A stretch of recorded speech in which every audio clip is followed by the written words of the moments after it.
Hello दोस्तों, स्वागत है आपका हमारे YouTube चैनल नंदिनी गौतम पर।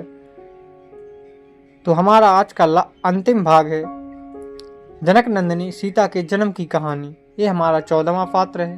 तो चलिए शुरू करते हैं। भगवान श्री राम की पत्नी सीता का जन्म भी माता के गर्भ से नहीं हुआ था। रामायण के अनुसार उनका जन्म भूमि से हुआ था। वाल्मीकि रामायण के बालकांड में राजा जनक महर्षि विश्वामित्र से कहते हैं कि अथ में कृष्टः क्षेत्रंती लांगलादुत्थिता ततः क्षेत्रम शोधयता लब्धा नामना सीतेति विश्रुता।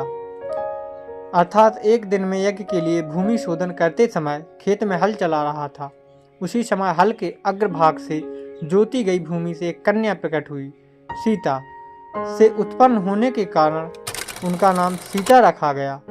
पृथ्वी से प्रकट हुई वह मेरी कन्या बढ़कर सयानी हुई है।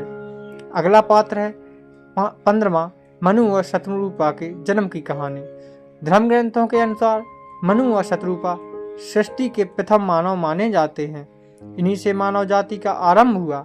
मनु का जन्म भगवान ब्रह्मा के मन से हुआ माना जाता है। मनु का उल्लेख ऋग्वेद काल से ही मानव सृष्टि के आदि प्रवर्तक और समस्त मानव जाति के आदि पिता के रूप में किया जाता रहा है। इन्हें आदि पुरुष भी कहा जाता है। वैदिक संहिताओं में भी मनु को ऐतिहासिक व्यक्ति माना गया है। ये सर्वप्रथम मानव थे जो मानव जाति के पिता तथा सभी क्षेत्रों में मानव जाति के पथ प्रदर्शक सूर्य के थे। मनु का विवाह ब्रह्मा के दाहिने भाग से उत्पन्न शत्रुपा से हुआ था। मनु एक धर्म शास्त्राकार भी थे। धर्म ग्रंथों के बाद धर्माचरण की शिक्षा देने के लिए आदि पुरुष स्वयंभू मनु ने स्मृति की रचना की, जो मनु स्मृति के नाम से विख्यात है। उत्तानपाद जिसके घर में ध्रुव पैदा हुआ था, इन्हीं का पुत्र था। मनु स्वयंभाव का ज्येष्ठ पुत्र प्रियव्रत पृथ्वी का प्रथम क्षत्रिय माना जाता है। इनके द्वारा प्रणीत स्वयंभू शास्त्र के अनुसार पिता की संपत्ति में पुत्र और पुत्री का समान अधिकार है। इनको धर्मशास्त्र का और प्राचेतस मनु अर्थशास्त्र का आचार्य माना जाता है। मनु स्मृति ने सनातन धर्म को आचार संहिता से जोड़ा था। आज के अंतिम पात्र हैं हमारे राजा पृथु के जन्म की कथा। पृथु एक सूर्यवंशी राजा थे जो बेन के पुत्र थे। स्वयंभू मनु के वंशज राजा अंग का विवाह सुनीता नामक स्त्री से हुआ था। बेन उनका पुत्र हुआ। वह पूरी धरती का एकमात्र राजा था।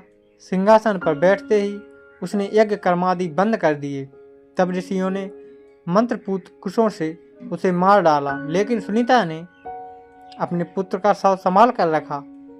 राजा के अभाव में पृथ्वी पर पाप कर्म बढ़ने लगे। तब ब्राह्मणों ने मित्र राजा बेन की भुजाओं का मंथन किया, जिसके फलस्वरूप स्त्री पुरुष का जोड़ा प्रकट हुआ। पुरुष का नाम पृथु तथा स्त्री का नाम अर्ची हुआ। अर्ची पृथु की पत्नी हुई। पृथु पूरी धरती के एकमात्र राजा हुए। पृथु ने ही उबड़ खाबड़ धरती को जोतने योग्य बनाया। नदियों, पर्वतों, झरनों आदि का निर्माण किया। राजा पृथु के नाम से ही इस धरा का नाम पृथ्वी पड़ा। तो दोस्तों, आपको यह कहानी कैसी लगी कमेंट बॉक्स में जरूर बताएं। साथ ही हमारे चैनल को लाइक, सब्सक्राइब एवं शेयर जरूर करें।